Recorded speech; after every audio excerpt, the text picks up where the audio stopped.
All right. Good morning. I am Roseanne Hanson.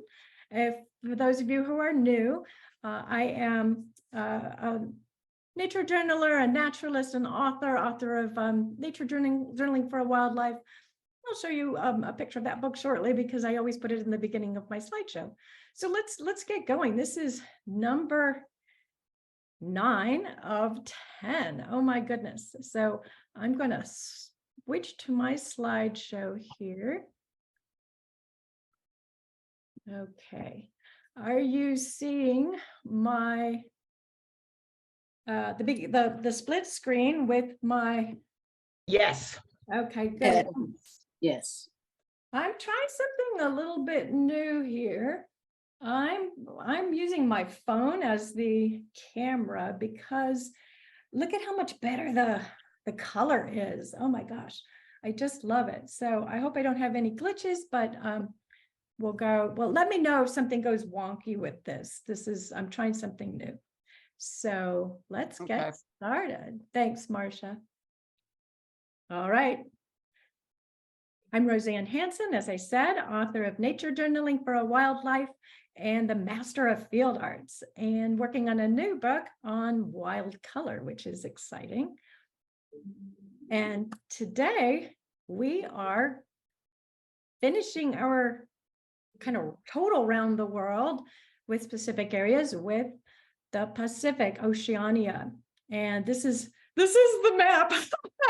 So sketching this one in your journal is going to be interesting. So we might want to come up with a different strategy. I haven't even thought about that yet. So we're going to start here with heading to New Zealand. And we were going up to the very northern tip of the country to a place called Three Kings Island, Manawatū. I'm sure I've absolutely butchered that in Maori. But the interesting tree here is the endemic Three Kings Kaikomako. And this is a wonderful tree, but it's so interesting because only one plant remained in 1945, and it was a female. They are male-female plants. So the only reason it survived the heavy grazing and logging is because it was inaccessible. And it's been called the world's loneliest tree. It has a name, the Three Kings, Mako. But a huge effort. They were able to propagate from cuttings and then induced self-pollination in 1985. And now they're starting to set themselves. So they're starting to replant this tree. So from oblivion to back, and let's draw this really interesting tree, which is really has some interesting features. It only grows up to about 16 feet in the wild that they know of, right? Because it's really been mostly cultivated that they've seen. So and then the leaves are big and then they curl. So let's draw this really interesting plant. Okay. All right, and please mute. Everybody mute, please. Let me see. I'm going to click mute all. Hopefully I won't mute myself. Okay, you guys can still hear me, Marcia? I muted you. Yes, you're fine. Okay, thank you. Yeah, someone didn't have their mute on. Okay, let's get going. Oh, is there a weird ghost thing right in the middle? Yes. Oh dear. Choose an image or move something. Yeah. That's because I had to open the chat to mute someone. There we go. There. Okay. Now it went away. Okay. I try not to have to do that. And let me know if my little talking head gets in the way or what have you. So we're going to, like I always want to do, I want to get the shape of this sweet little tree going. And so I make where my ground is going to be. And then I note how tall it's going to be, little dot and then I do little index dots. And this one is a rangy little guy because it's propagated. Who knows what they were like before all this happened. So right now I'm getting the branching down. Looks like this one has multiple branching, pretty lightly. And then I can go in and I'll create larger basal trunks here.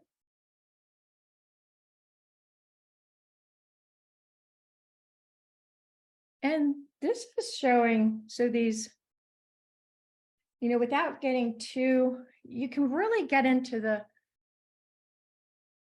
too much detail with these. So notice how fast I'm going, but still trying to capture that big leafy look.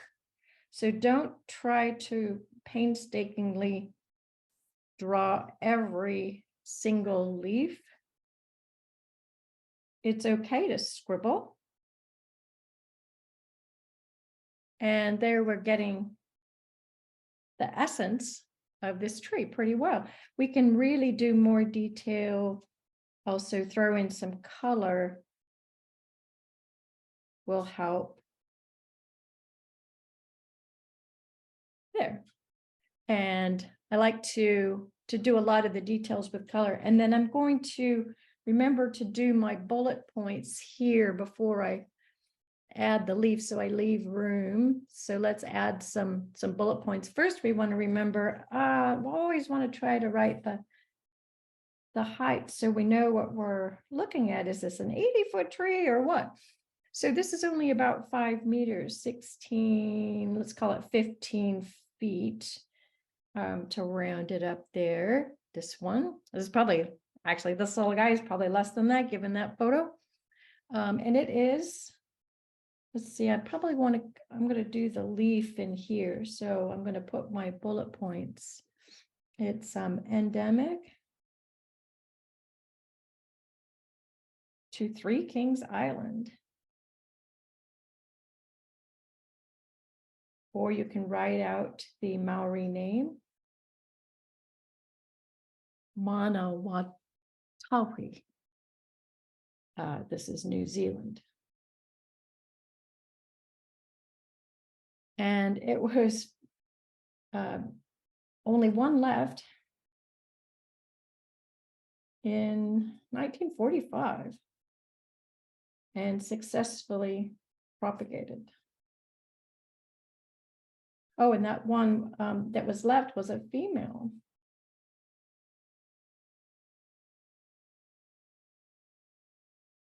So, and really cool. So you could choose to draw the flower cluster there. It is, let's see, forgot to write what family it's in. I believe the genus is the only genus in the family. I need to look that up. But I want to do these really interesting leaves. You feel free to do maybe this whole cluster, but it's kind of fun to do these curled leaves. So maybe we'll kind of do this odd shape.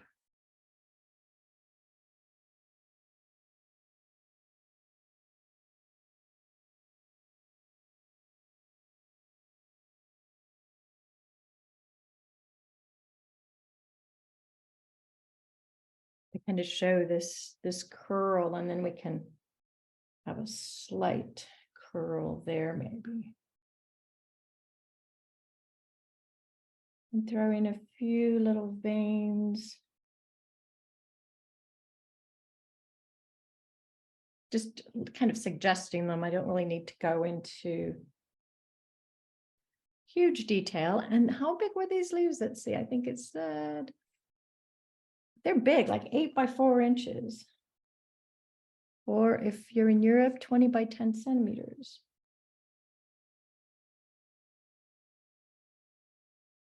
And they're thick. Also, the bark, which I couldn't find a really good photo. but the bark has lenticels like aspens or birches with their pores. Lenticels are pores. Really interesting. So let's get in here and let's make some green. As some of you know, I use just this minimalist paint with just cyan, magenta, and yellow. There's my dirty yellow and a burnt sienna and a dark indanthrone color. Can you slide the image of the tree Oh, back? yeah, good point. I probably would have just noticed that as I was coloring, right? Thank you. Is that anyone doing the that, then we've got a little bit more. So let me get some green here.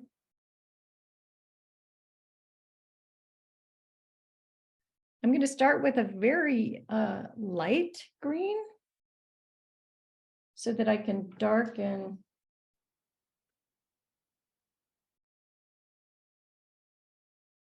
as I go. Ooh, gonna have to get this paper wet. It's very textured, different than my journal paper. So to get the watercolor to flow, I have to get it pretty wet first. So first layer, same with this here, using just the tip of my brush.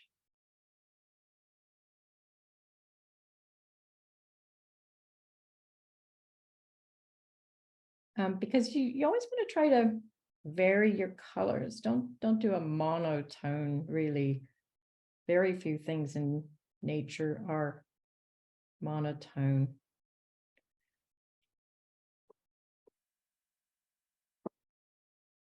All right. And put that there. Is that dry enough for me to darken anything? Let's see. Oh, it's still pretty wet. I'm being very cautious.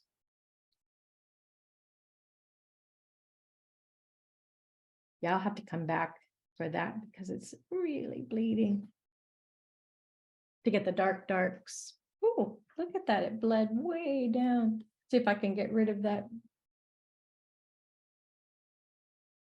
Smeared the ink a little bit.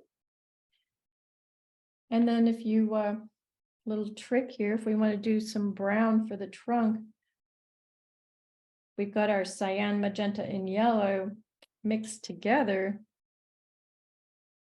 We'll make a nice brown.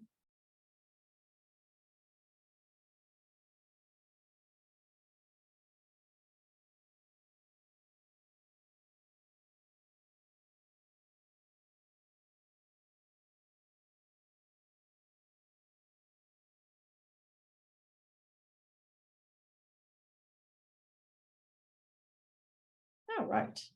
I'm going to let this guy dry. Got it a little bit too wet, so I can go back and, darken this like so.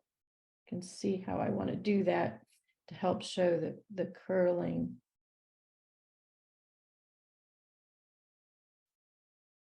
But to get that to really work well, it's going to have to be I'll have to do it on a second pass, like so. All right. Now we're going to move on, as you know, 15 minutes per tree. That's a fun one. There's a lot of really interesting endemic and endangered plants. It was hard to find the endemic plants in the Pacific because most of them came from the far western Pacific and came with people as people migrated across. So we're staying in New Zealand for the next one. And this time we're moving a little bit farther south, not too far, for a really interesting tree. This tree has a name, this named tree, not the genus and species or even the common name, but the name of this tree is God of the Forest. This is Tane Mahuta. And this is a tree that people go to visit. It is sacred. It's the largest living kauri tree. Kauri is the name of the common name of this tree, that they live vast years. It's between 1,200 and 2,500 years old, this tree. And I actually went and found some art of this tree because you can't really get a whole picture of it. It's in a forest, so they can't really get the whole tree. So we have a nice depiction, which we can draw. It has, it's about 50 meters tall, and it's in the Araceae family. Those of you who know the monkey puzzle tree, it is coniferous. And this tree does some fascinating stuff with its, the way it interacts with the soil. I can't go into it all, so be sure to look this up. It's called a foundation species. It modifies the soil to create unique plant communities in a process called podsolization. And then it sheds its bark and lower branches to keep vines and parasites so off of it. I mean, this is the coolest tree. So let's draw this tree. Oof, I love it. Okay. Exciting. There's always cool trees, but this one was really cool. Get that out of the way.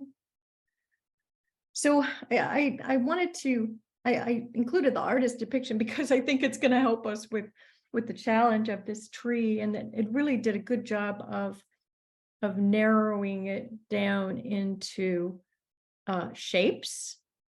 And you can see how the artist simplified, and then the foliage. I really liked that depiction. So let's go with that for Tane Mahuta, the kauri.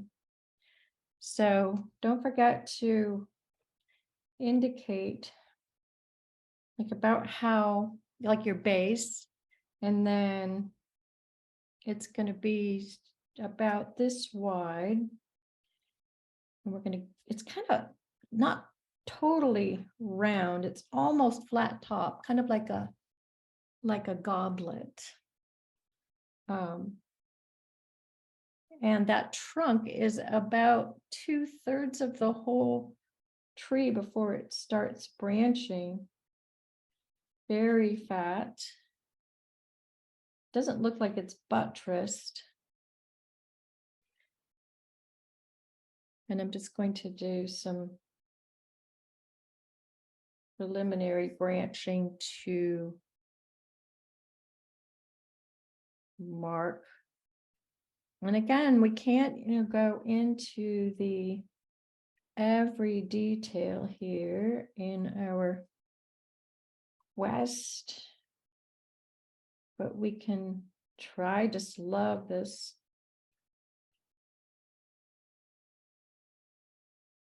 Try to get that chalice effect. Ooh, I didn't quite, going to go up into my lettering.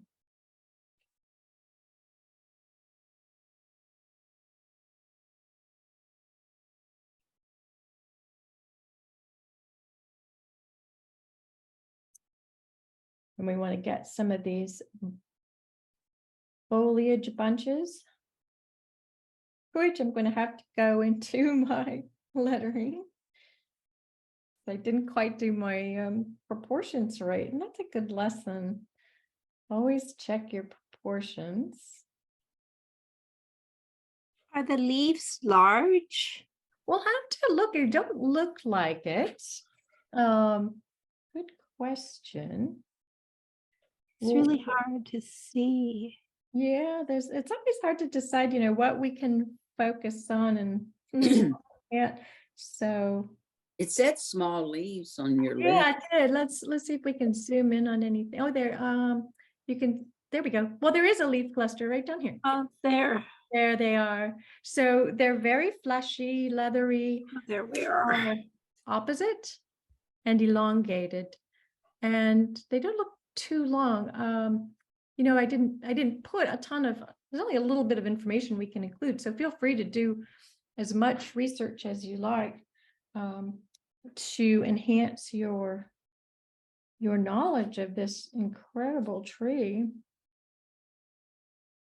And the more you read, that's what it's really all about, is researching, learning, And here I'm going to remind myself, it looks like there's some like little clumps of, can't tell if that's its foliage or if it's got some hitchhikers, which it might. Birds bring epiphytes. Those are probably epiphytes. Oops, sorry. And that cool cone, oh my goodness. It's like a light bulb.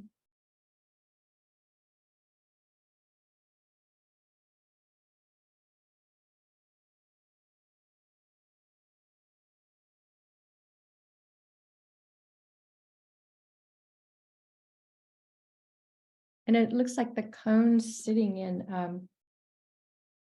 a little cup of leaves, but we'll have to sort of approximate that. And this is what would be, I mean, it'd be super fun to really do an intense study of this, wouldn't it? For our purposes, we're doing it quick. This is definitely a Fibonacci sequence, so I was just going to say that it's got the Fibonacci swirl. Yeah, there you go. So I'm just sort of marking that lightly because that's kind of how these little guys go. And I could like, you can fall into this stuff for hours, right? Also look at the branching, or excuse me, the bark almost looks like it's twirls around the tree. I love that. And that's common, like all trees do that, because sometimes you get some trees that swirl bark and others not. No, we'll have to check, you know, that's another research to do on this particular species, because this is the special one, right? So that's another good thing to research. It'd be so easy to get kind of yeah, wouldn't this just be so fun to sit for a whole day and just draw this gorgeous thing? Yes. I know. And we're going to want the bark reminds me reminds me of the monkey puzzle tree a little, but those creases in the bark went horizontal, and you said this was related. wow. Yeah. I'm just want to suggest these. Whoa, I kind of got off. Again, I have to limit myself on what I can and can't draw. So I would just going to have to go to suggesting these guys and hope I can get, you know, a bit more detail. You know, just suggestions in the watercolor. Is that completely accurate? No. So I just wanted to suggest that to get started on that. I'm going to use up a wash of this brown.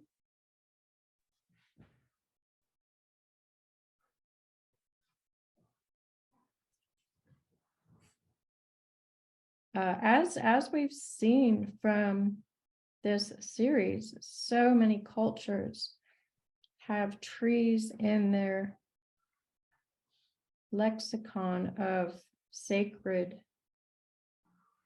and this is one of them. We'll see quite a few more on this around the world. Very interesting. We love humans love trees, don't we? Roseanne, Yes. there's a question about your pen nib, if it's straight or bent. When you were using that, I know you're painting now. Yeah, it's a straight, fine nib. It's 14 karat gold. It's a Mont Blanc. It's an old one. It's like going on 40 years old now. It was a gift from my husband, Jonathan, for our first anniversary. And I've used it ever since. So I don't use plastic pens. I don't like the throwaway. So it's refillable. And actually, I'm going to use it right now since this is damp to throw in a little bit. What's great about this nib is it can create really fine, super fine lines and dots, or really quite thick. I wanted to get in just a few features there. Let's get rid of the round for now. This is just kind of the first layers. We'll want to add some shading and just a little bit of green. My dirty yellow.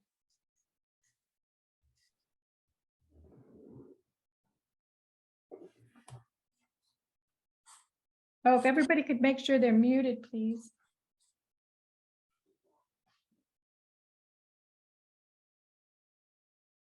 And we want to do, remember these are kind of clumps. So see how I'm doing that with, made sure my brush was spread out and it's pretty dry.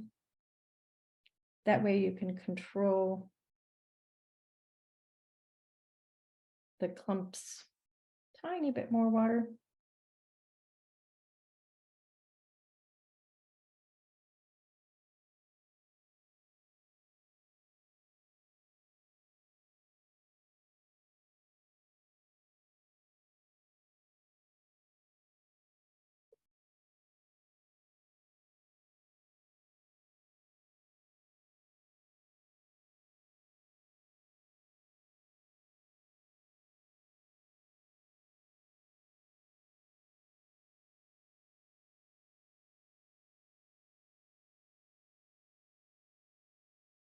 This paper is what I call very bitey. It's super textured, not something I'm used to using every day in my journal. I talk about that frequently in classes, is that when you're learning this stuff, it's really a good idea to stick with the same papers and pens and paints as you're starting out, because it's a language, learning to communicate with this paper is very different than what I carry in my journal. This is 130 pound, very textured. Now I laid down the bright green and I can go back after that's dry and I'll add the more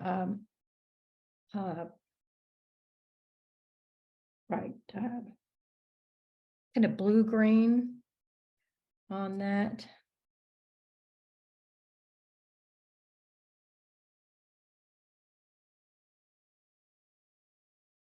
And you put it's a good idea to put like little dark shadows under your clumpies, then they start to have more shape as we go. I might increase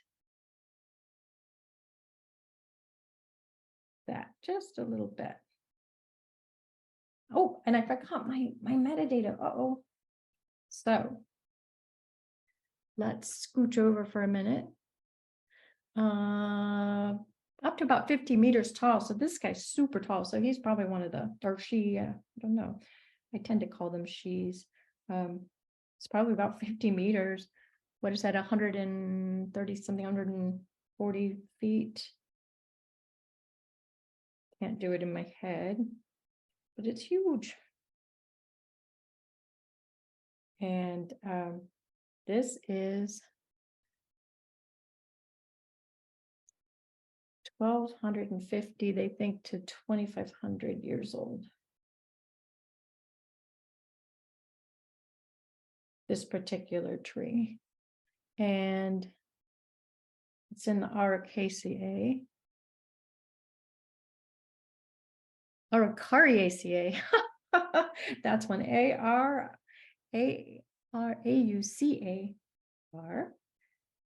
IACEAE. Poof. And flake spark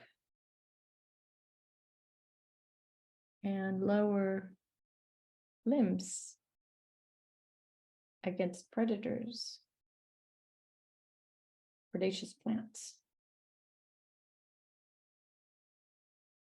which is so interesting. And it's endangered. The cowries are. Oops.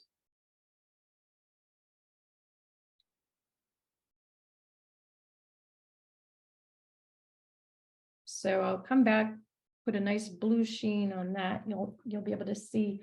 Actually, I'll just do a little wash really quick so you can see what that looks like. It would be interesting to study the plants that it creates, the Exactly. underneath it, specifically that lives specifically under this tree. I mean, how do they modify? Like, I've got all these questions. Questions. Exactly. So we'll go with it. I definitely want to learn more about the podsolization. It has to do with acidity, their leaf litter, etc. It's really complex. So if you have, I'm going to keep going on the trees, but we'll come back here, add more of a blue wash, and then you can come in with like a yellow colored pencil to add those yellow highlights. I think would work really well.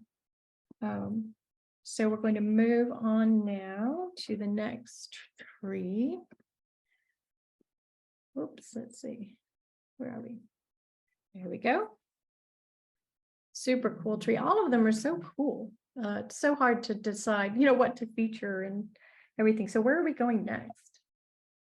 We are heading to, just north of New Zealand to the Vanuatu, Fiji, Samoa area, specifically going to Fiji for this specimen, which is really interesting. It is native to Tonga, but it's spread to Fiji, Samoa, and the Marquesas in that Austral Pacific migration.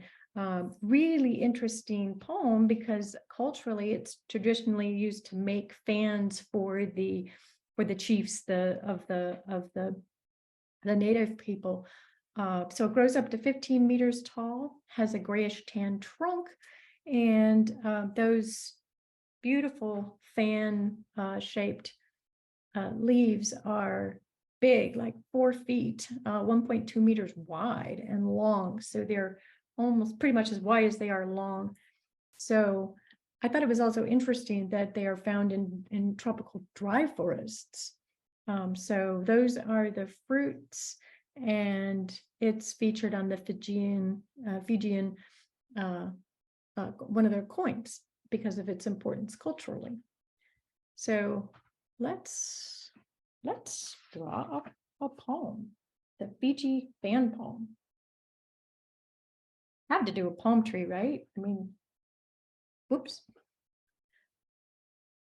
And let's see, these are up to 15 meters. We'll go ahead and call this guy, let's just arbitrarily call this one 10 meters. It doesn't look super tall because this specimen. And let's see. Let's get my proportions right. So that's going to be my topmost fan. Okay.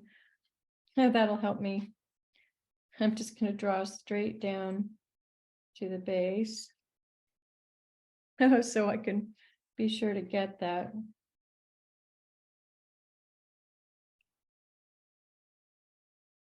Switch, okay.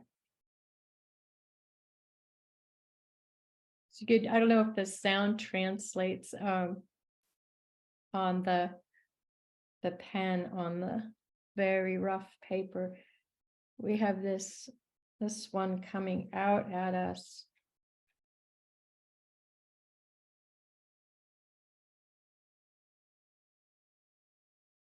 Shape and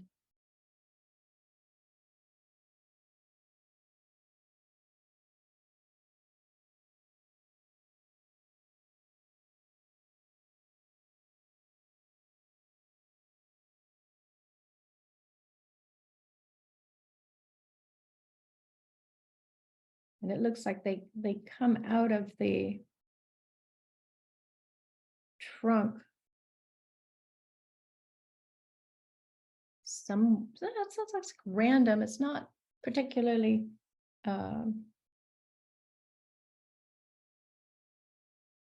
alternate or opposite. I just want to get in a few of these ones that are straight at me, and then make sure I get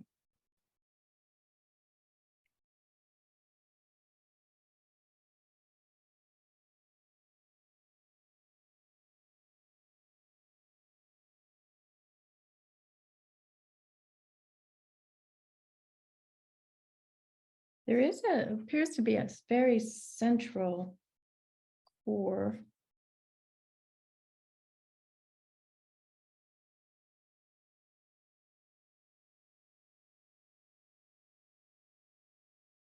The rake, what is the central, just forgot the name. The center of the leaf. Here, let's.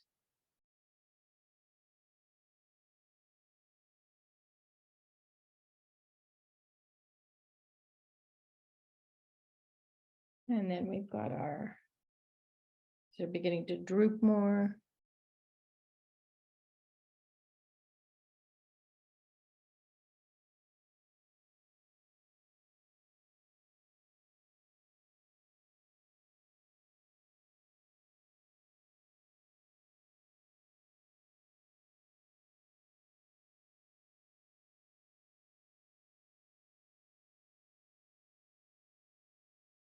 And we can throw in a little bit of cluster of those seeds.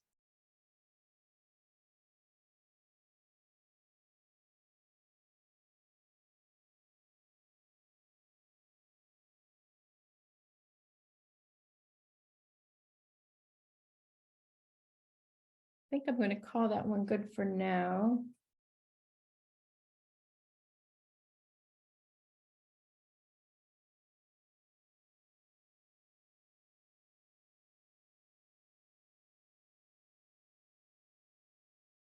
And then we can enhance some background. We don't want to, there's some more in the background, but if I do too many, I'll probably get, at this scale, it's going to get a little wonky. So maybe we'll put a little of the fruit clusters there. Okay. And our metadata. This is native to Tonga.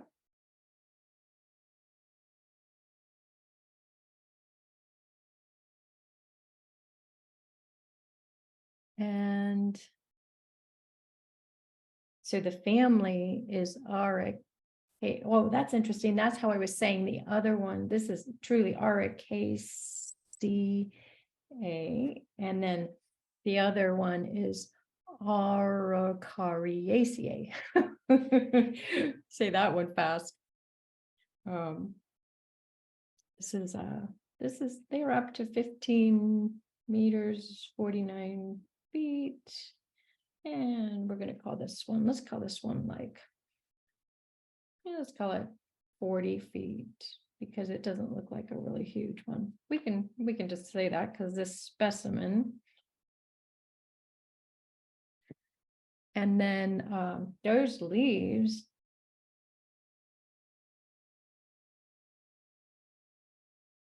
Did you say the fruit were berry-like or date? Yeah, they're like there's Grapes? fruit here. They're hard like most palms. You'll see them in Okay. cities. Not very big, like cherry size, big cherries. And they cluster up in the tops. So, and then traditionally used as fans for chiefs. So culturally important.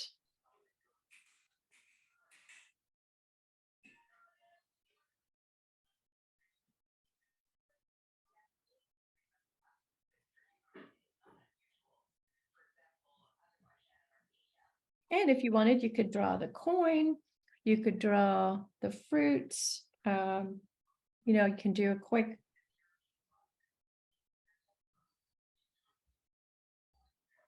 fruit clusters.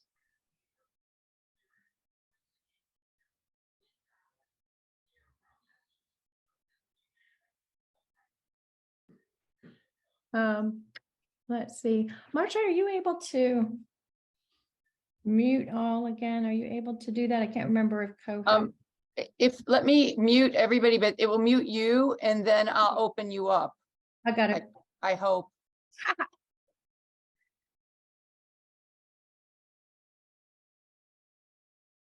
All right, I think I.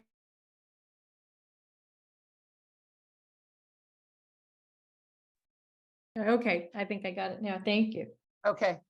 Awesome. Okay, so how bright green? Oh yeah, palms are pretty bright green. And then we want to try to go lighter on the outer part with more yellow where the sun hits. I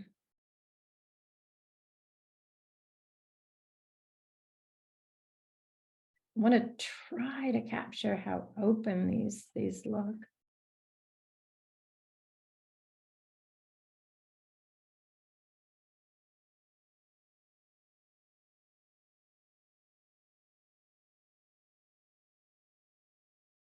So pretty solid up to the top.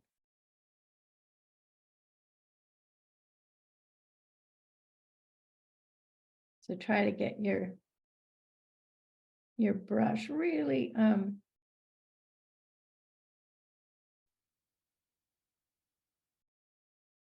really skinny. Let's see how that does. And then we can go in if we want to enhance a little with our pen later.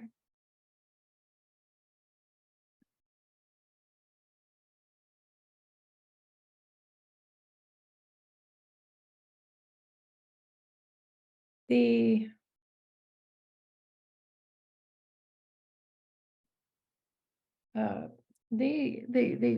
base of the front appear to be darkening over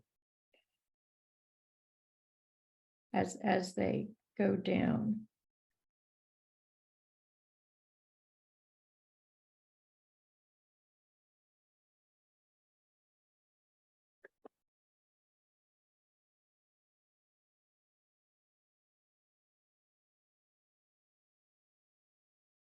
And I'm trying to keep, oops, a little too fat there. Trying to keep the paint pretty, not very wet, so I have more control.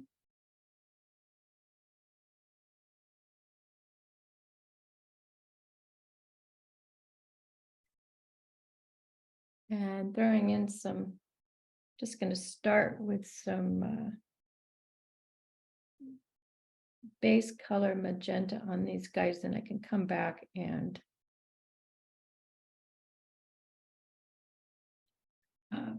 darken underneath, do some highlights.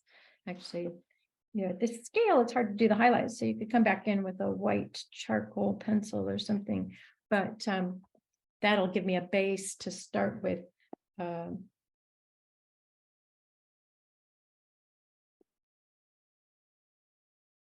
To come back and enhance with a dark purple magenta. And I'm just going to grab some quick, very light burnt sienna just to give this a flush of brown.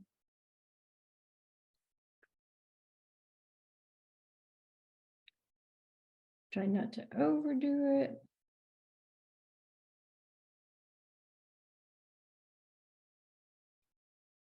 I think I'll leave it there for the moment so I don't overdo it. Okay, nice, moving on.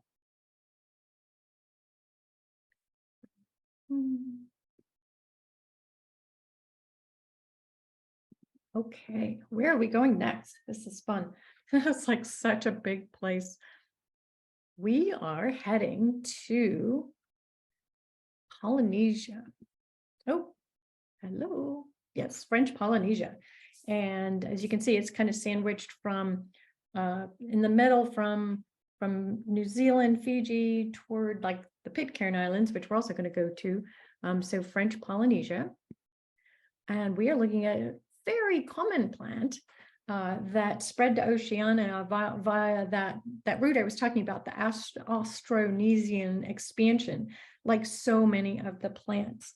And this is a very important tree for its fruit as food.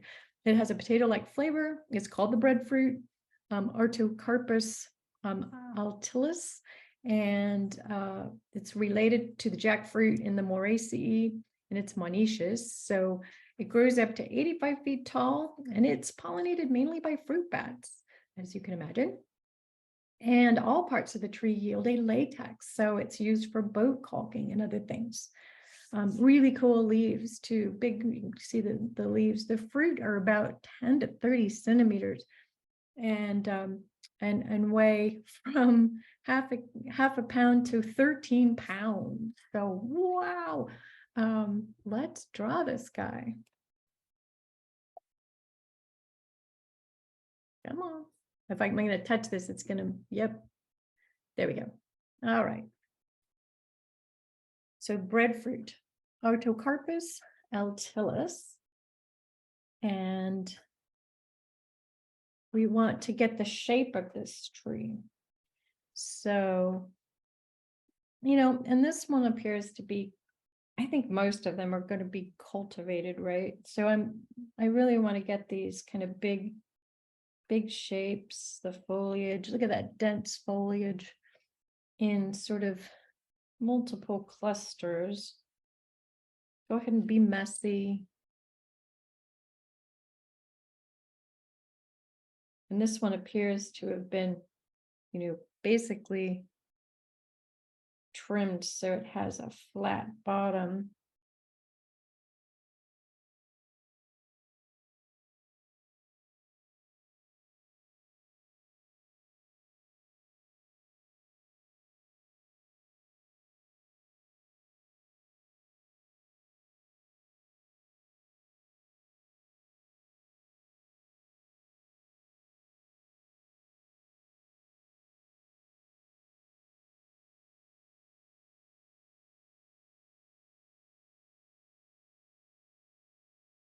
And what did we say about up to 85 feet, but this doesn't look like a huge one. Let's call this 150 feet.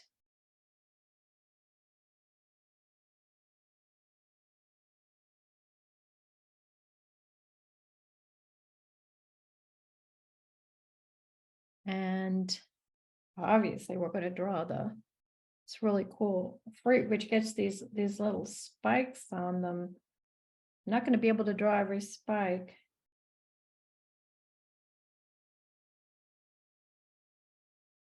So don't try to draw every spike.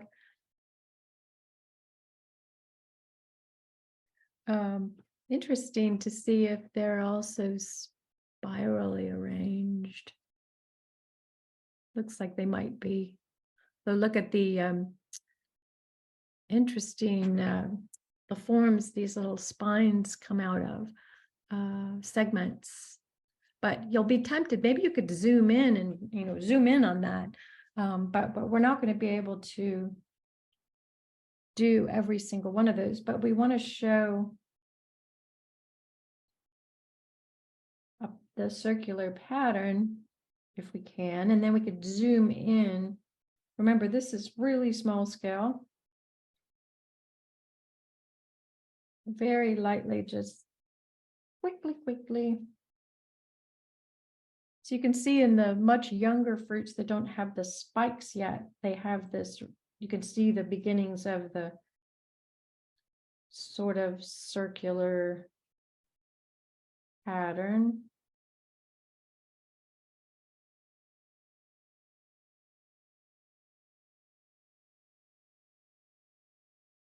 And then we can do dots to help approximate, like, oh yeah, there's something spiky on that. And then feel free to come in and zoom in and really show some of those spikes in that cool pattern.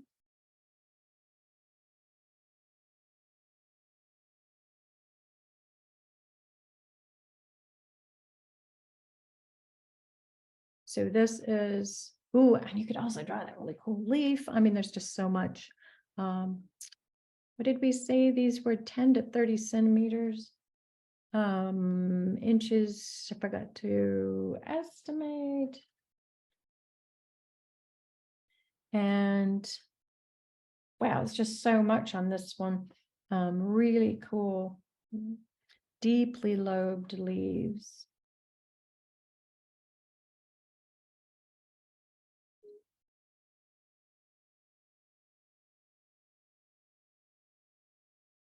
Gonna go off the page a little bit. But I wanted to squish it in there.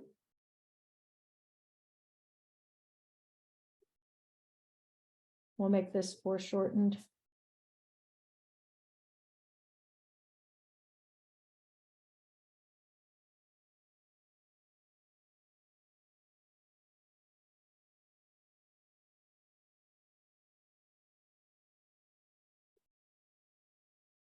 And, oh, so this is, it's a descendant of, so it's, I'm going to put related to Carpus camanzi, which is native to New Guinea. So it came all the way from New Guinea across.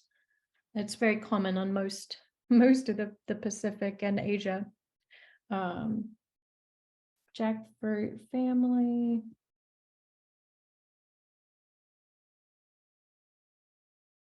And it's pollinated by fruit bats, mostly.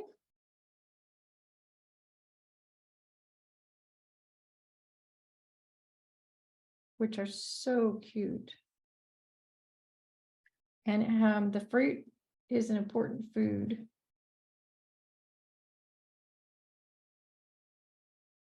Potato-like flavor. Oops, potato flavor. Oops.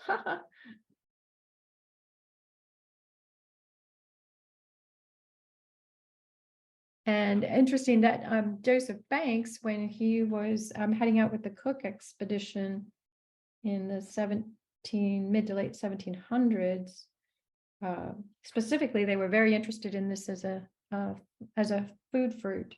So when we do this, we're going to want to make sure that we shadow this so it's nice and round. So let's get some color in here. This is a fun plant. I'm not going to touch that because I made the mistake of putting ink. Need a few minutes just a minute for it to dry. So quick wash of the brighter green. Very quick here. Then I can let it set and then drop in darks so we can get that dense look. I'm going to try to reserve the white bits to show kind of that openness. And I'm just going to use direct yellow as my base color. I'm using the dirty yellow because I want that limey color.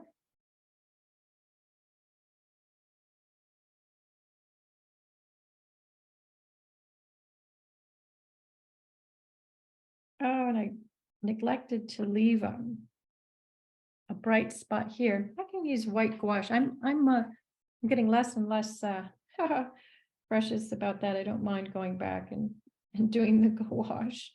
Got 8 to 10 centimeters, and it's spiky.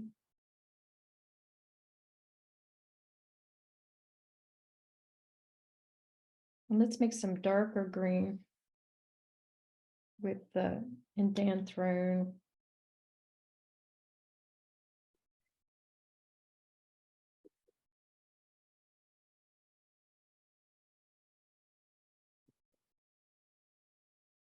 And there'll be like 3 passes of dark here.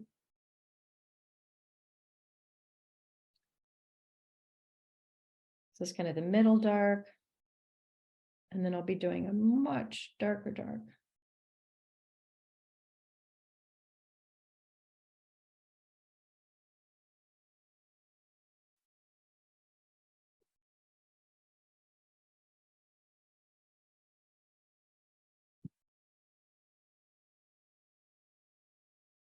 And actually use indanthrone directly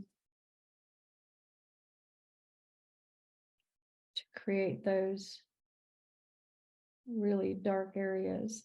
It will dry nice and flat, dark.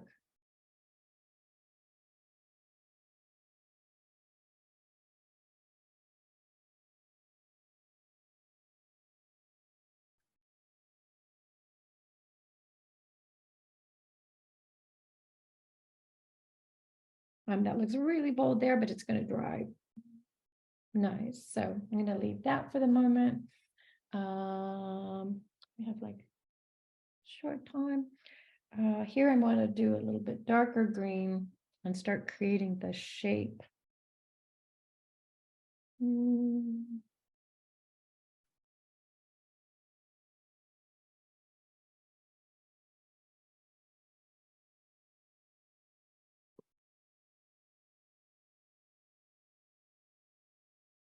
It's almost a flat green. First, I'm going to do a clear water wash, very not super wet. Just so I can drop this in and start creating the shape. So it bleeds.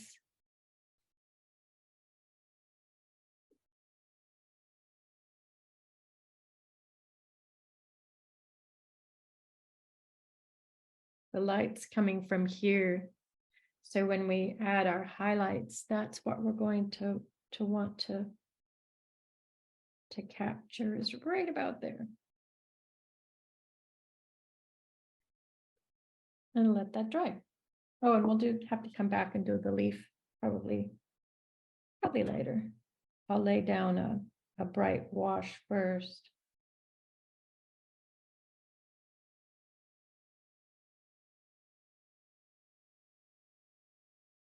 It's nice to have these dirty yellows you can just drop into.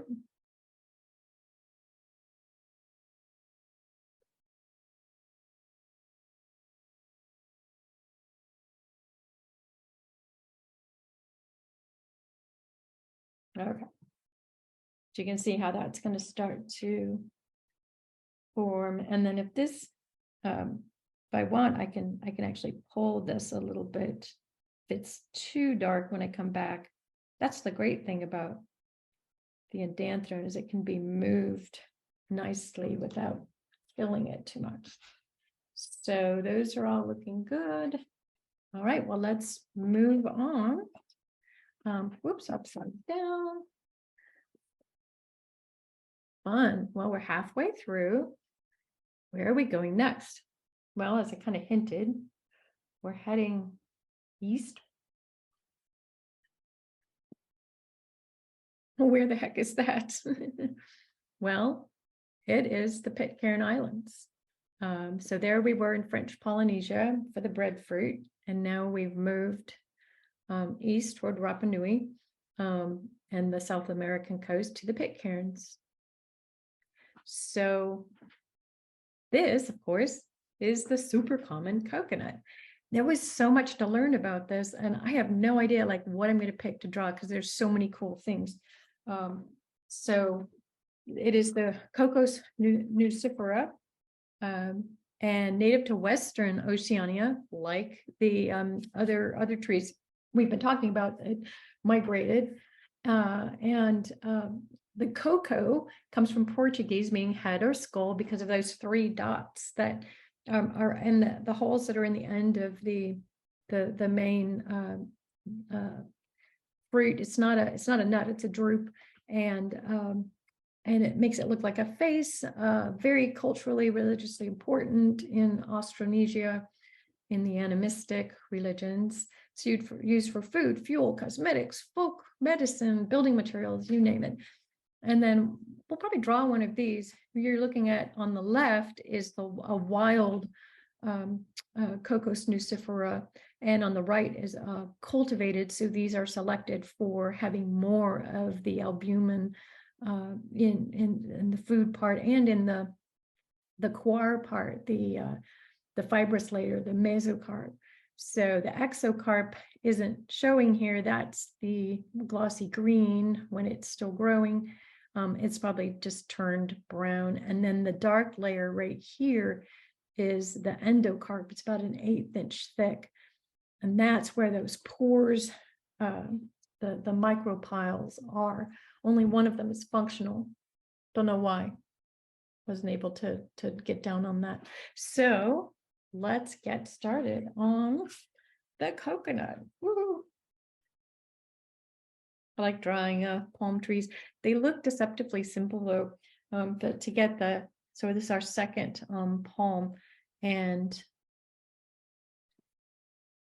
let's see. Oh, so it sort of cuts off the top. So we're going to have to, use the shapes from both to get that. So here's my ground. And ooh, look at how it's kind of rounded at the base. Interesting.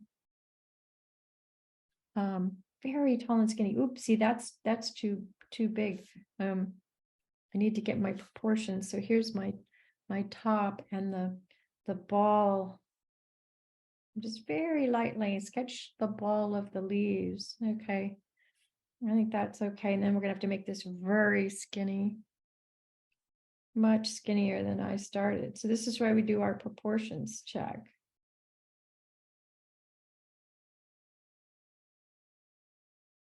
So we'll just turn these into plants. Because here's our kind of central point.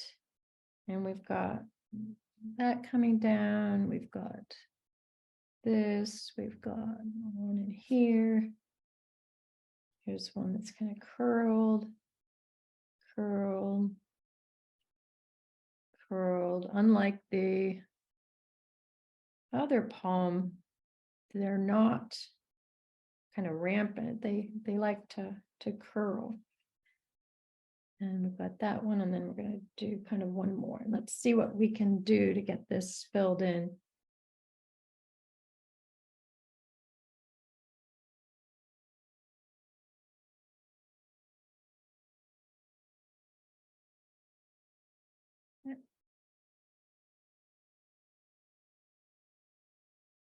So this there going to help get that shape there.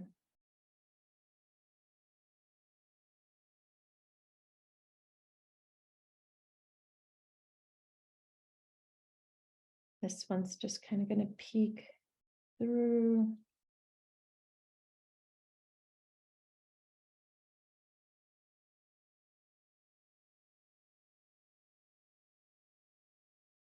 Note the form. I can spend a little bit more time on this because there aren't a super huge number of leaves, but I want to pay attention to the time. And some of these have like little roaches there.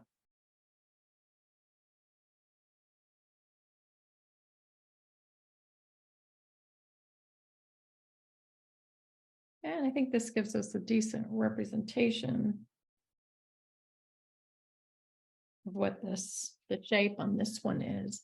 And the cocos are going to be, the nuts are up against the trunk here. So we'll add just a few to suggest. And then I think what's interesting is if we actually draw one or both, feel free if your time allows.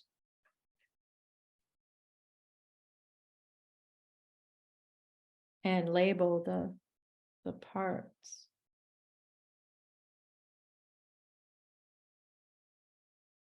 I'm going to draw the cultivated.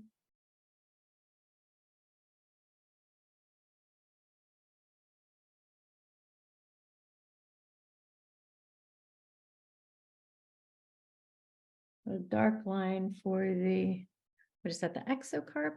Oops. Endocarp.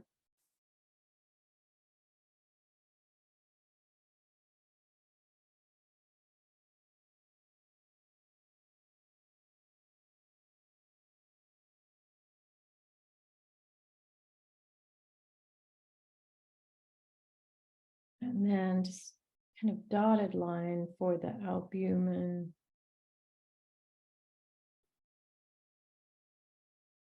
So it's going to be darker in the bowl.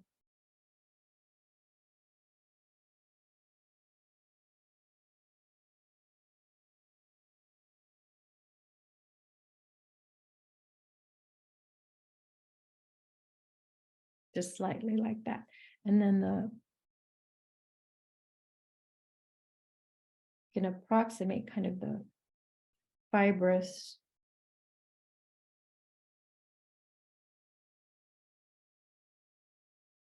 and this, remember, this is kind of bumpy.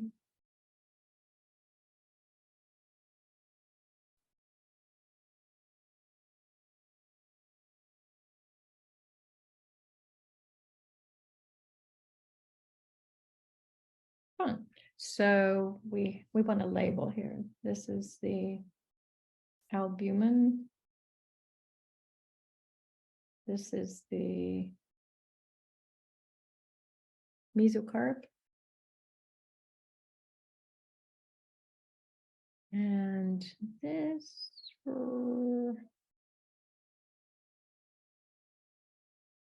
is the endocarp. And we're not showing the exocarp on this. So this is native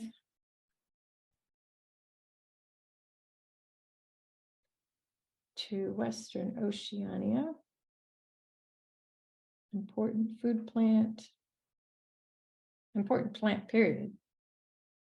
Food plant plus other uses.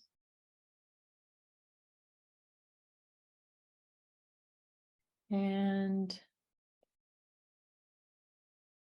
30 to 75 fruits a year. So it's a drupe, not a nut. So coca drupe. And 30 to 75 per year. Cool.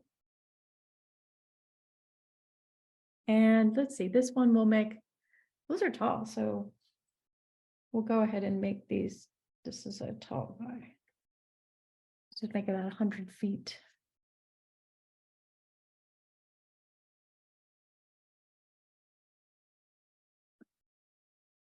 Nice. So this is fun. I've got some green in here. Let's just continue with green.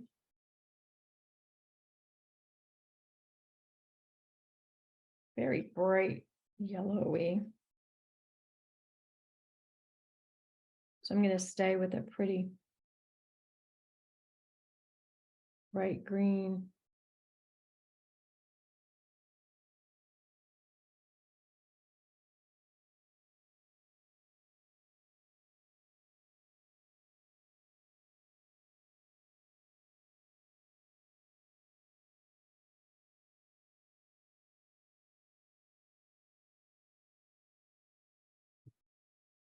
Try not to color it in solid so that it shows the featheriness.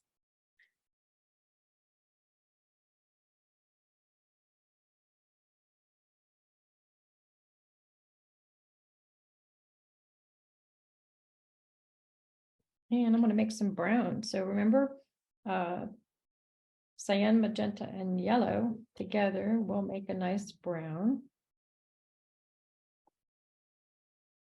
which will do well for our cocoa and our trunk, although those trunks look pretty bleached out, don't they? So I'm going to start with the lighter brown so that I can go darker to enhance some things. And I'm taking advantage of my textured paper a little bit.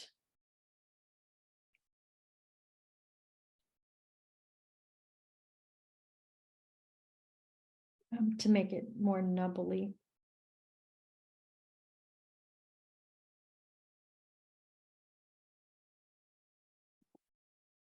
And so that's like a brown base layer, and then I can make that a little redder with a wash of magenta. And then I'm going to just throw in, that's kind of a gray, but I want to make it, I don't want it muddy too much. I'm just going to barely drop in there, just barely. So we can suggest that bowl.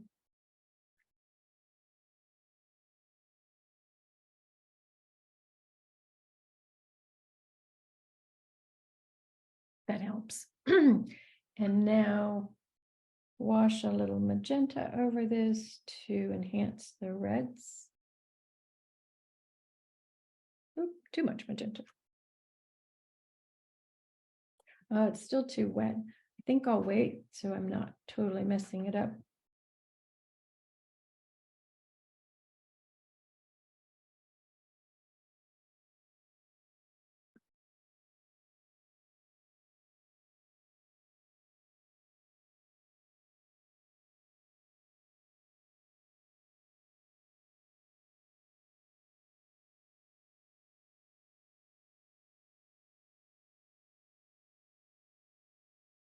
There, that's a little thicker, and I think it did a better job. That was I dropped a little burnt sienna into the brown, and what I like about the earth colors is they can move around without messing up too much.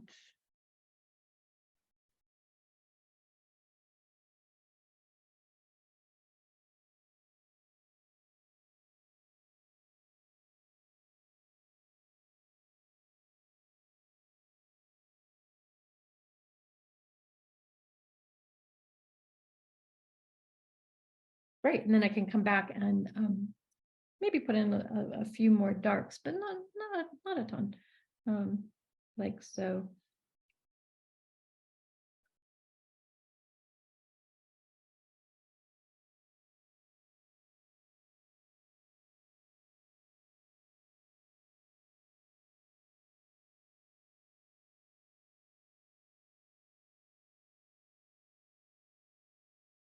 Yeah, you can see how I can come back and I'll use the darks to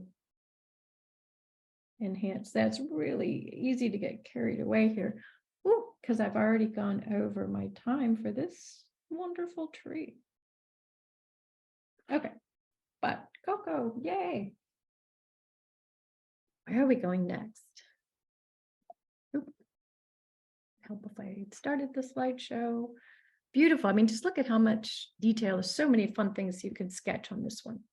We're continuing east to Rapa Nui, which is also known as Easter Island. There's French Polynesia. Here's the coast of Chile. Here, Argentina, down here as it wraps around. So this is, as I said, Rapa Nui, Easter Island. Another really interesting endemic. So I think it's so interesting, these trees that are endemic to specific islands. Wow, that's just really amazing that they evolved there. It was so Easter Island's now completely bare pretty much. But it did have a heavy forest. It was deforested also by the boat building cultures in addition to Europeans, not just Europeans. It's called Sophora Toromiro. Sorry, I said that wrong. And it is in the legume family. And it's being reintroduced. They're starting to cultivate it. It's extremely rare still. Kew Gardens, the Royal Botanic Gardens and the Gothenburg Botanical Garden, that's where the only remaining plants of the species was. But they're starting to reintroduce it from the 1960s from seeds collected by Thor Heyerdahl, the explorer, which is really, really great that he grabbed that. So let's draw this very important rare Toromiro.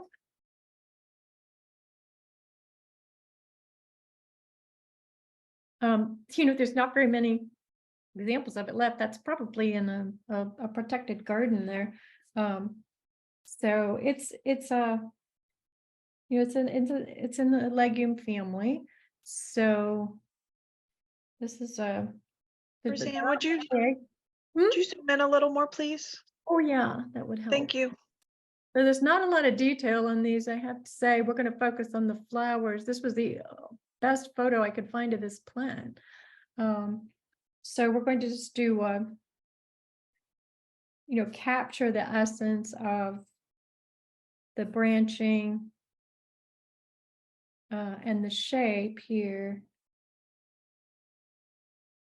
Think of a Palo Verde tree or mesquite tree in the kind of shrubby form.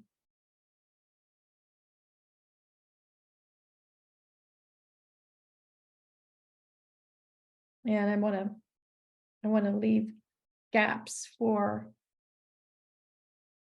foliage clusters.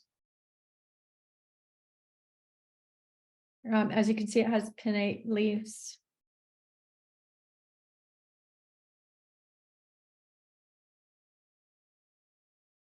So I'll just be dropping in blobs of the green to approximate foliage clusters.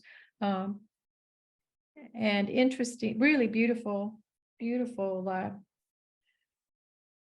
flowers. Let's do one of the flowers. Just I love how we can sketch one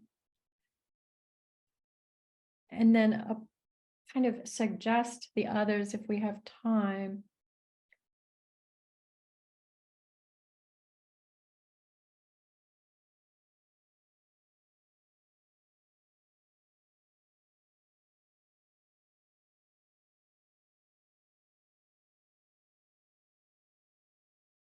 You can really tell that's a legume by the flower.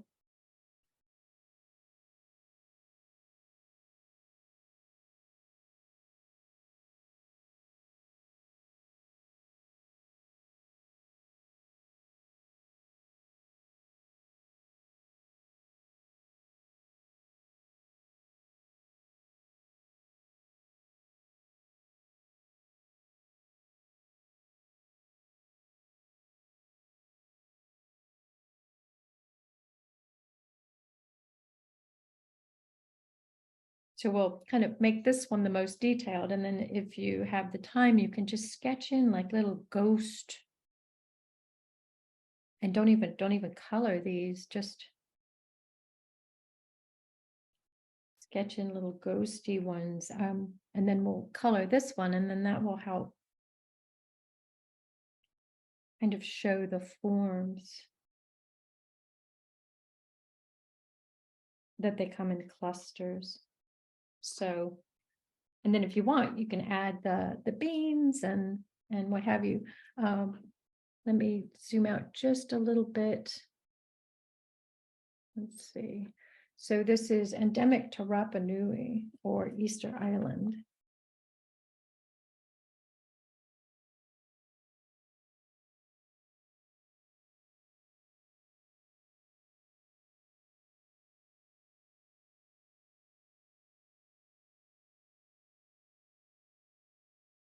And it's in the Fabaceae. Oop.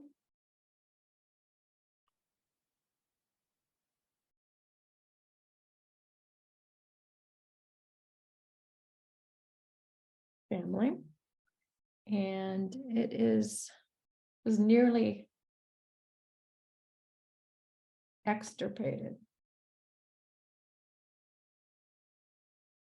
Reintroduced when did it say, like 1960s, with seeds collected. Oh, dead.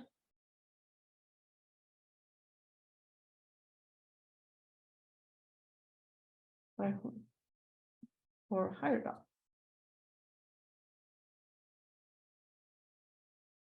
Didn't get a kind of an average height on this. We'll have to go back and research that.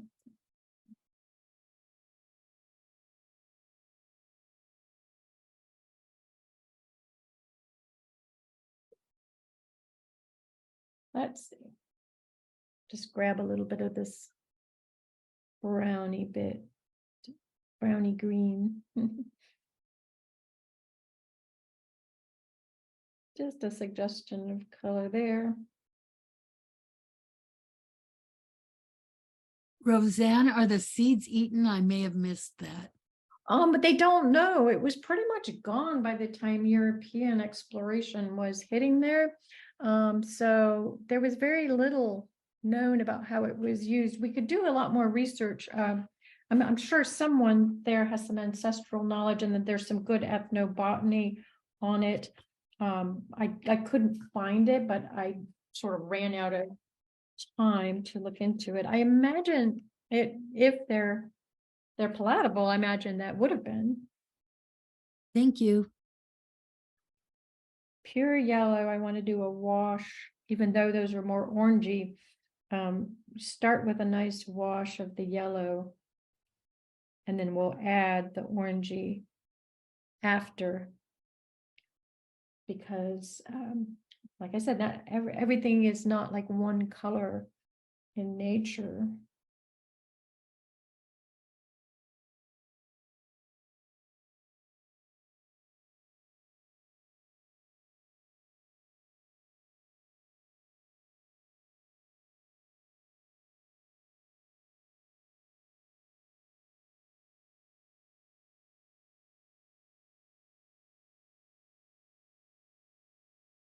I like to get like really marbly greens for this. It's just kind of wet. I'm just going to go with it. Remembering to leave it pretty open.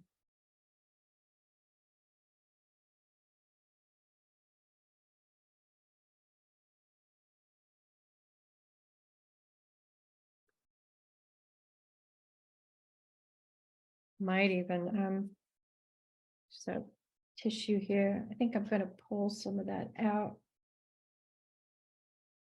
That'll help. And take some of this green.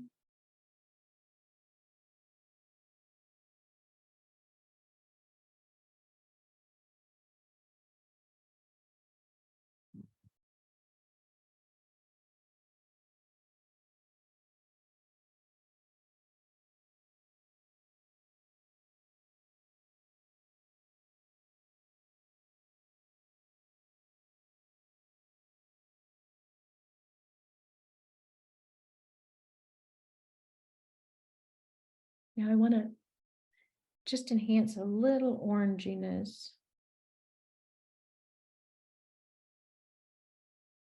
Too much.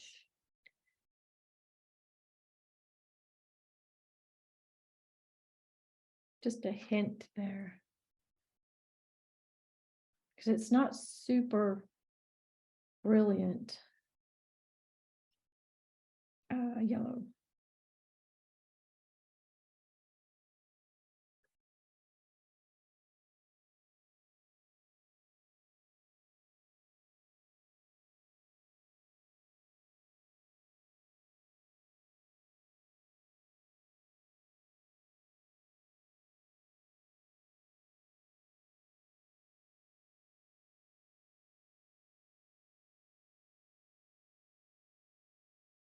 And that's good. And I kind of like the way it just doing the one just enhances that since I don't have time, but you could of course go back and do as many as you want, as many detail. It would be fun to spend quite a bit of time on the detail on that.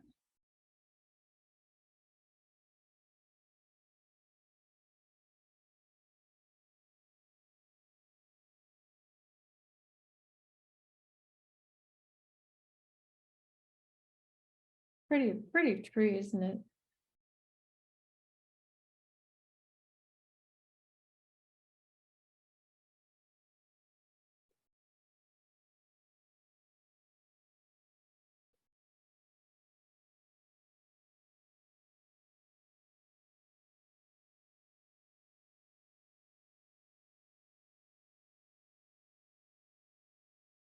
Yeah, I think that's good for this guy.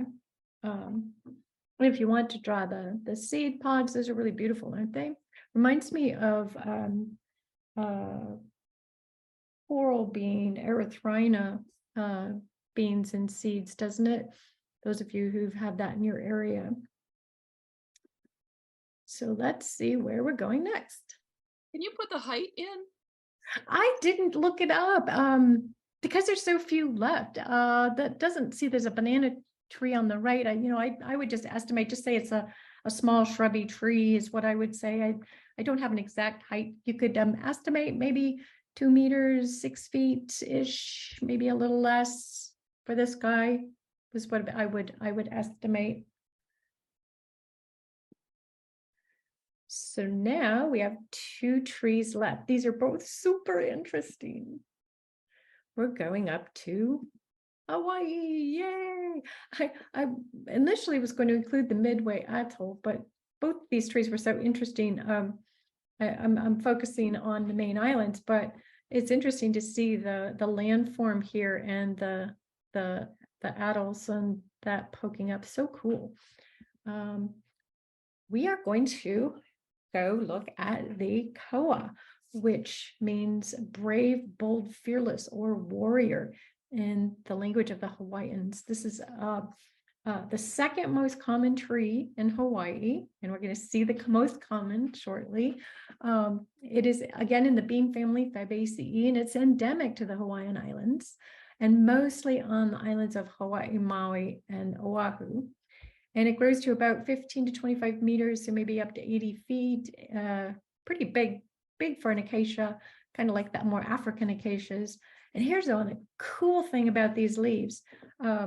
It starts out growing these pinnate leaves, like just binately compound like all acacias. But then as it grows older, it starts to develop what's called a phylloid leaf-like structure that's an extension of the petiole at the base. And these orient themselves vertically so that more sunlight can pass to the lower levels of the trees for better the use of the sun. My brain just did one of those things where I'm like, yeah, what's that called? See, my brain just completely shut off. That thing where plants create energy from the sun. Someone jump in. Save me. Photosynthesis. Oh, Yeah. okay, good. I was just gonna save you. And I Isn't was that hoping I funny? would get it You know, right. You're like Okay. blah blah blah blah blah, and then all of a sudden, oh my gosh, it can flower year round. And the wood was used for ancient in ancient times as they dug out canoes of the people of Hawaii, and then it's highly prized for acoustic instruments today. Beautiful wood. So let's draw this beautiful koa, which is the common name, which means, remember, brave, bold, fearless, or warrior. Beautiful form. Beautiful. Seeds look like catalpa seeds. Yes, so The pods. a lot of the Fabaceae in that family have those types of pods. I've got So they several. are the same family as a catalpa then. Yep, exactly. Oh, cool. So this tree looks to be almost as broad as it is tall.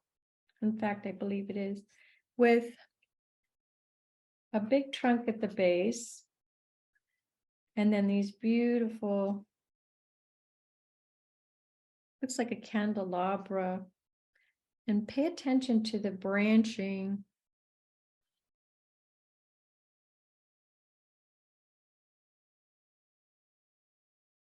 As we get up into the canopy, look at how that looks like little candelabras with bunches on top. So that's what I want to try to approximate. These are pale barked. So I'm going to try to reserve that. At this scale, that's going to be hard. So I'm going to leave room for, these are just little tiny marks to remind me to leave those my leaf shape clusters.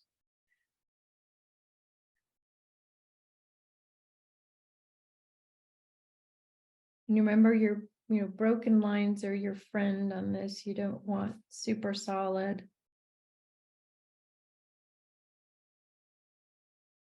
Again, we're going for quick capture here. I can't draw every branch, everything, even though I want to.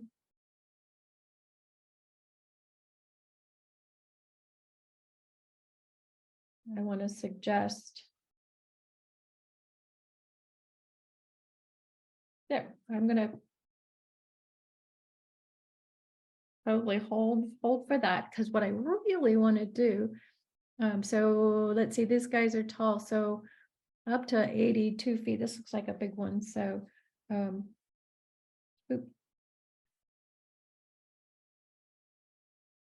So we're going to call this one 80 feet tall. And I think this leaf structure to me is the salient feature, but feel free to draw the pods or whatever makes you tick. So the phyllodes or phyllodes are oriented vertically, and then the early leaves, which will eventually drop,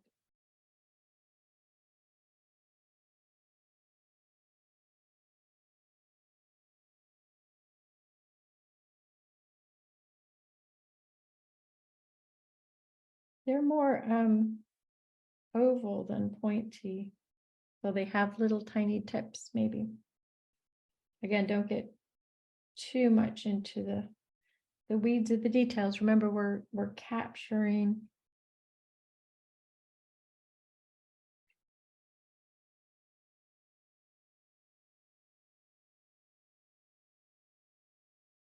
not trying to be, this isn't botanical art.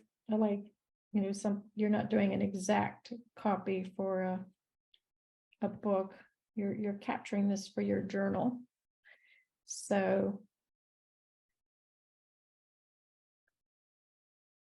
what we want to focus on is, this is endemic to the Hawaiian Islands.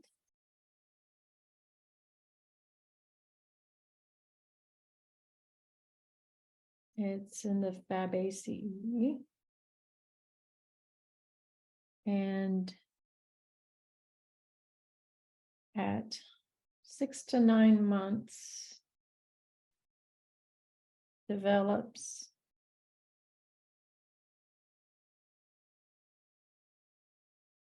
phyllodes from the petiole.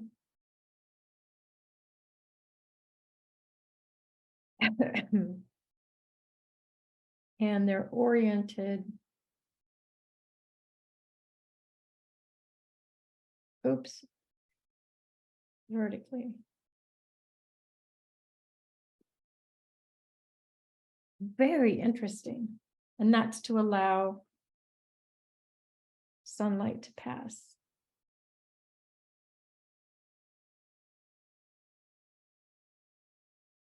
Very cool, isn't it? What amazing the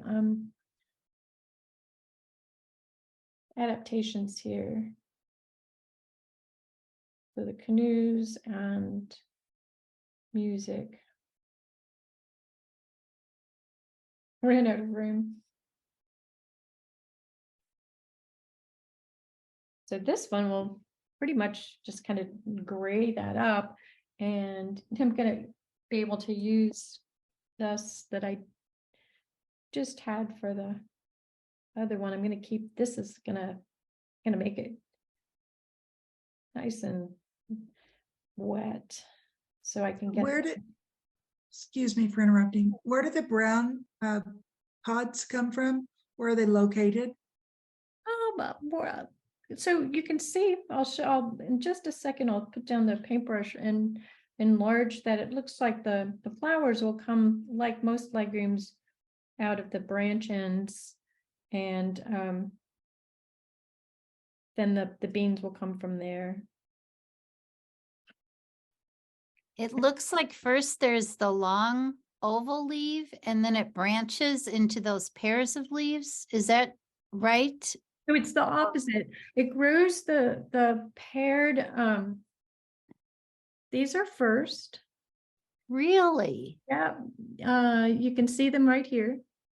And then the petiole is usually this little tiny thing that's between the leaf and the stem, and it's an elongated petiole that's called a phylloide, phylloides, and that, I imagine it strengthens it, and then they eventually drop these like that, and then they're oriented vertically, which is super cool. Really cool. Yeah, love it. See if I can just throw a little bit of dark in here before we move on, just so we can show how fluffy these are, right? For lack of a better word. Once it's dry, I can enhance the tops with a little bit more bright yellow. Could you please show the rest of the tree and elements, please? Sure. I just want to finish what I'm doing here. I can't let go. Okay, because we're moving on shortly anyway. Oop. Oink. Okay. You can do a screen capture, or of course, I'll have these all on the website in the recording. So, now that I need some green, gotta get this in here real quick.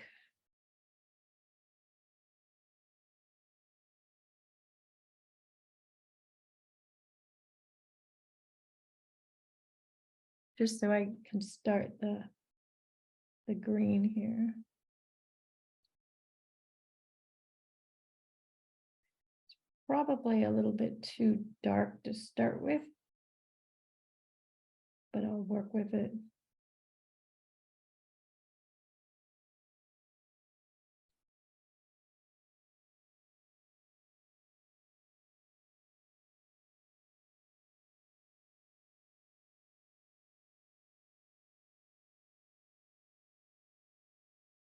Okay. So I'll come back and do some shadowing there, and throw a little bit in here now to show you. I want to show it's curved just a tiny bit. And get some grays in here, but I don't want to kill that beautiful white bark. So we should move on to our final tree in this episode, which is still Hawaii. But this is the most common tree in Hawaii. The lehua, the Ohia lehua. And there are many species of the Metrosideros, but this is polymorpha. And after a big campaign by a bunch of the kids in the state, this was made the state tree. and just last year. And it is a fascinating tree.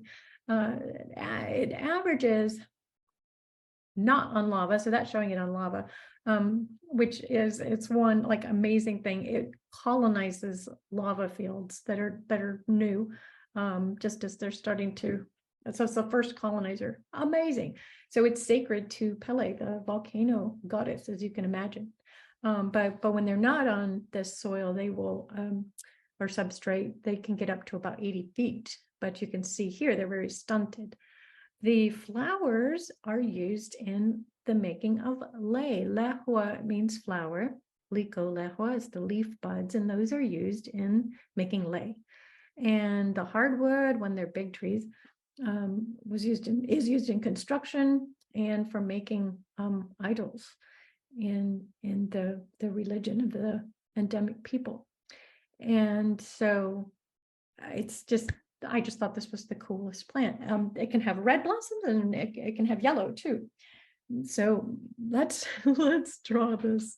This is just like, whoa, how could you not be blown away by a plant that can colonize lava fields? So we want to approximate the just shape.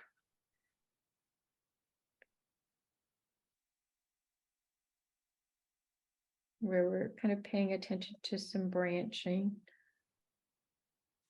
Pretty classic branching. And then these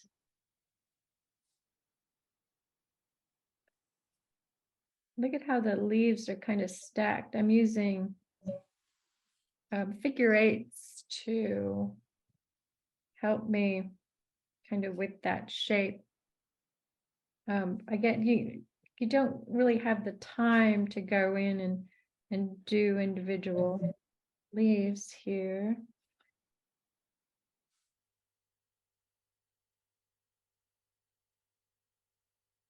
So we'll capture that.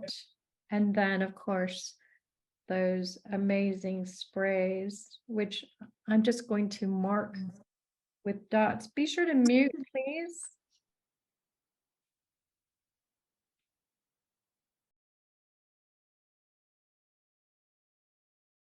There. And then, of course, I'm gonna want to for sure show that this is a lava field. So this is a small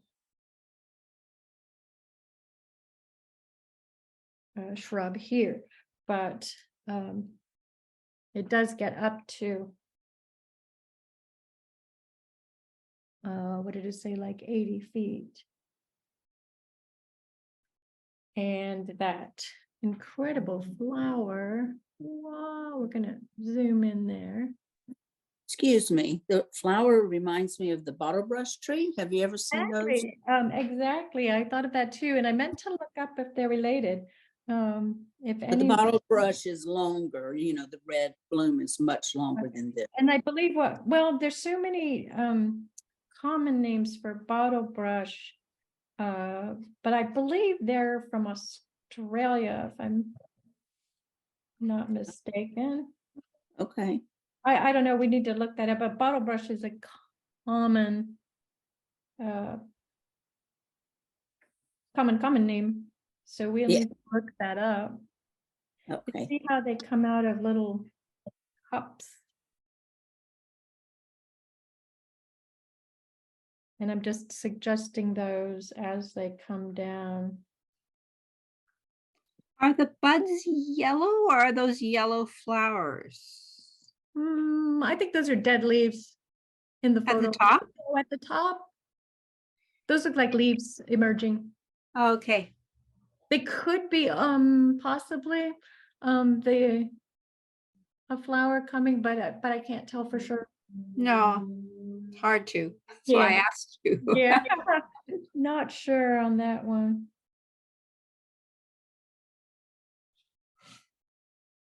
Okay, be sure to mute.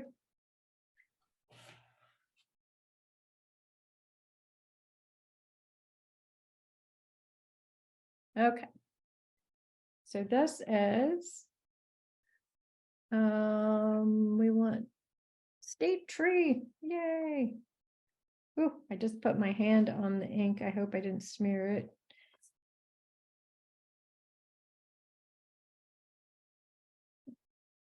And it's endemic to the 6 largest islands of Hawaii.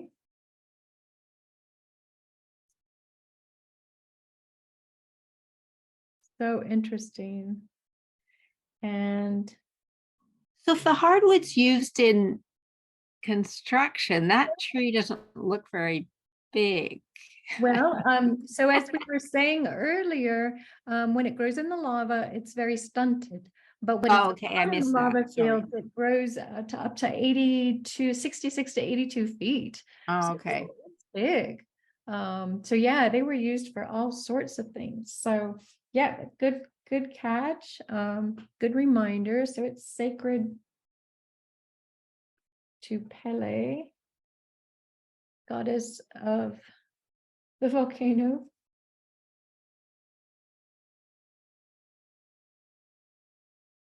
And it colonizes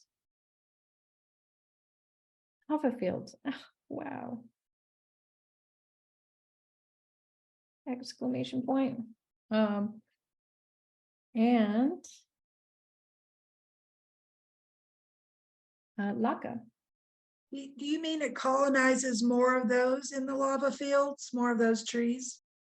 So it's a colonizer, meaning that as a plant, it's one of the first plants to grow on this new substrate. Roseanne, I Yes. just read that the stomata of the leaves are able to close up in the presence of harmful gases. Awesome. Isn't that amazing? I love it.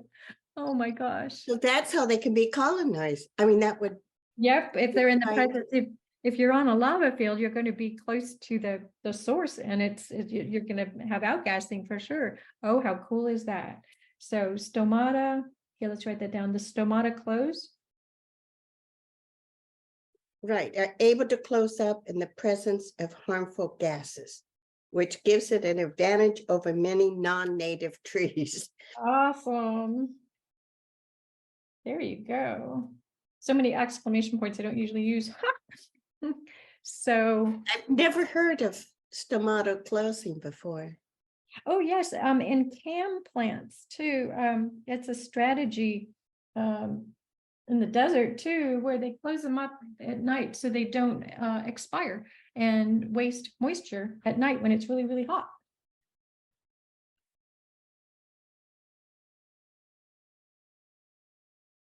Plants are, evolution is amazing. Plants are amazing.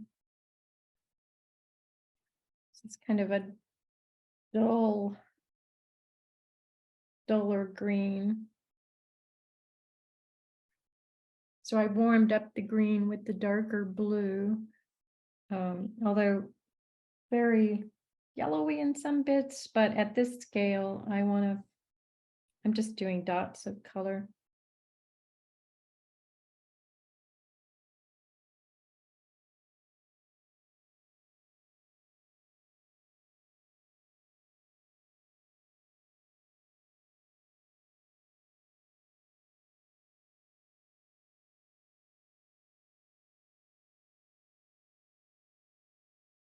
And I'm going to get rid of is it time to get rid of the green?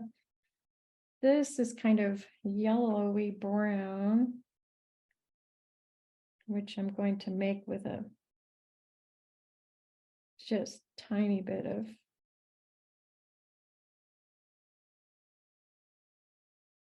I can darken that up. Don't think it's very green.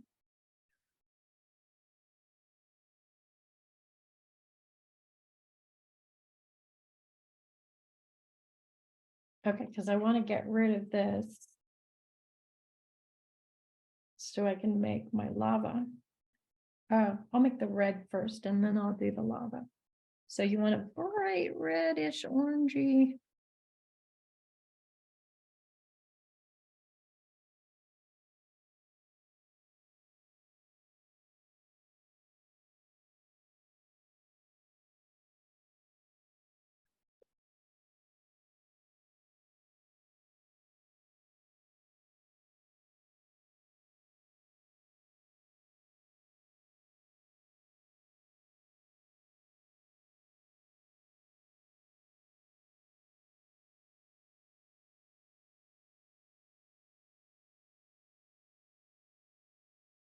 I don't want to like color it in 100%.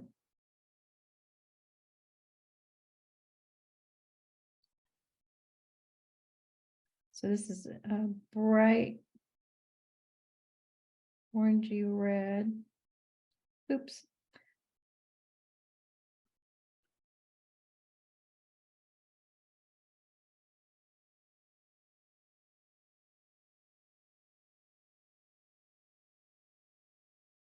Didn't get quite skinny enough on this side.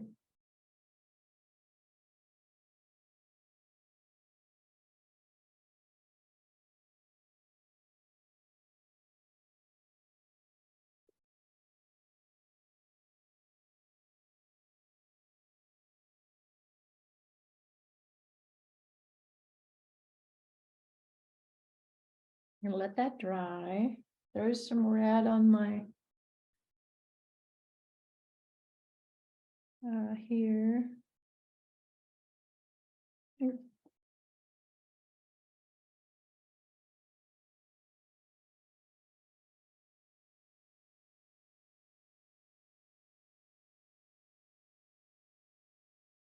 There, I missed some leaves under. I'll have to come back.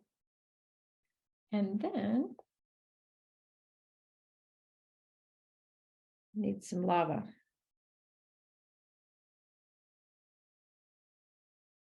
Which indanthrone plus burnt sienna.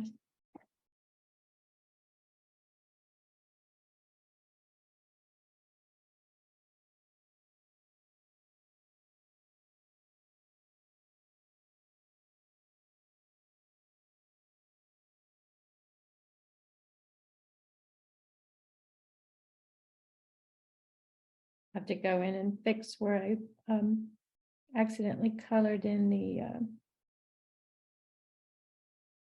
the branch there, but I can do that with gouache.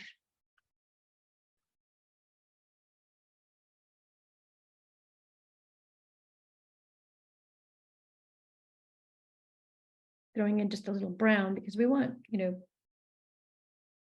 to show it's not 100% black. How cool is that? So I can go in and add some gouache white to fix that, and then I'll be adding darks in there. But I think for now, we are just about done because we're wrapping up, and I want to talk about our final program, which is going to be quite fun. I'm doing something very different. Oops, I just lost my presentation. Let me see. There we go. So, woohoo! We just finished number 9. And so episode 10, where we were going to have our final 8 of the 80 trees will be June 17th. So mark that down, same time. And this is what we're doing. You are going, so now you're all tree experts. You're going to find a tree we haven't showcased and do an entry and email me your journal entry, a photo of it, and I will feature them. And then everybody who does, I will enter you into a drawing for a $50 gift certificate in my field arts shop, which should be super fun. Instead of me doing wild cards, I thought, I've got hundreds of you who are now tree experts, right? You guys do trees, your tree, some cool tree that we haven't done. So that is going to be super fun. So email that to me by the let's see, June, what did I say? June 17th. Email me by the 10th of June. Maybe a couple days, but try to get it to me sooner. So thank you again. This was so fun. And if you've enjoyed these, and don't forget, we have one more, then I truly appreciate the free content being supported by small tips are wonderful. And I put the link in the chat. So Roseanne, so then will we get to draw other people's trees? I think we can, let me see how they come. Yeah, we can either do that or do it a little bit differently. Maybe we'll, let me stop the share here. Maybe what we'll do is actually just, I might, depending on the time, we might ask you to talk about your tree, and then, yeah, you can draw it from that. We won't maybe have your reference photo. We'll see how many I get, is how I'm going to have to do that. So be prepared to sketch. Yes, I think we should sketch them. So bring your reference photo as well. Send it to me and I'll try to package it up. So we have the sketching and the reference tree. And your page will have the information, the metadata, the how big, maybe some cool fun facts. So let me go back to Excuse gallery. me, do we have to include a map as well? It can be anywhere in the world. So yeah, if you want to, and just a little thumbnail just showing where in the world, it can be anywhere. Okay, thank you. That's the fun part, is we've gone around the world pretty much. And so now you can go find something that I missed or that you just love that I didn't do. It could be rare, it could be common, could be a small tree, a big tree, could be a named tree, a famous tree. It'll be really fun. Very exciting. Thank you so Yeah, much. I thought that would I be love- Fun, yeah, I fun. love it. all right. Thank you, everybody. I hope you enjoyed it. I'll finish this and post it. So send me your finished ones and I'll put it on the website and send you the link probably tomorrow. I had my COVID booster yesterday because we're going to a big event and it kicks me in the rear end a little bit. So I don't think I'll be as energetic this afternoon. So thank you all and have a wonderful weekend. Happy Mother's Day, everybody. Mother's and thinking of our mothers who are not with us too. So wonderful. Have a wonderful weekend. Okay. Thanks. Thank you.